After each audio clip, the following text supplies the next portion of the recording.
Magandang hapon mga kapatid, Ian Suyo po ito para sa News 5 Now at nandito tayo ngayon sa Angeles City sa Pampanga kung saan kasalukuyan niyang isinasagawa yung unang araw ng rollout o pamamahagi ng cash assistance para sa mga kapatid nating tricycle drivers na apektado ng sunod-sunod na pagtaas ng presyo ng gasolina pati na rin mga produktong petrolyo. Ito nga po ay sa ilalim ng proyekto or programa ng Department of Social Welfare and Development na kung tawagin nga AICS or Assistance for Individuals in a Crisis Situation. So may kita ninyo yung mga kapatid nating tricycle drivers, ayan, matyagang nakapila. Sa ngayon, ayan, papakita natin yung paligid. So may mga nakaabang hanggang ngayon. May ibang mga grupo rin dito sa likuran.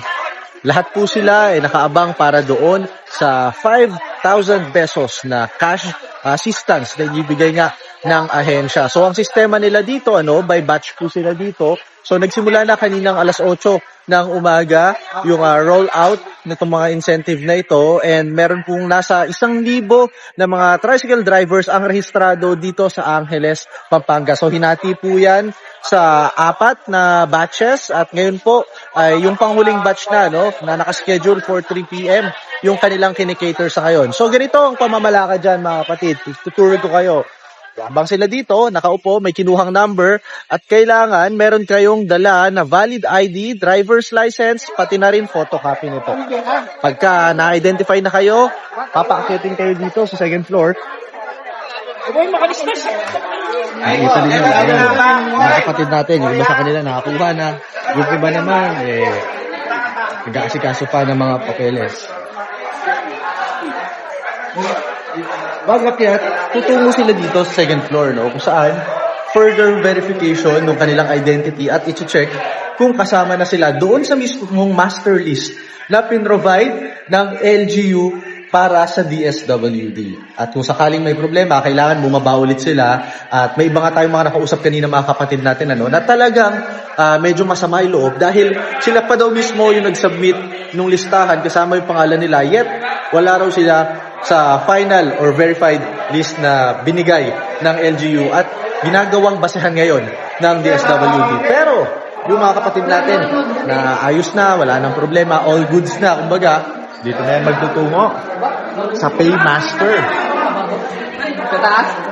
Tour ko kayo.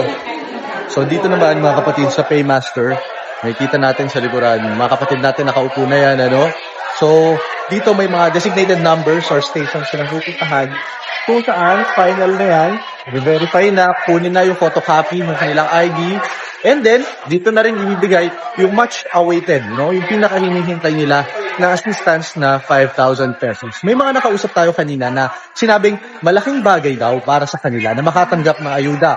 Pero sana naman daw madagdagan pa ito dahil hindi sapat yung 5,000 pesos bilang panapat or panablaman lamang sa nagiging gastos o pagkalugi nila, bungsod nga ng sunod-sunod na pagtaas ng presyo ng gasolina, lalo at nagiging matumal na raw ang pagbiyahe nila sa ngayon.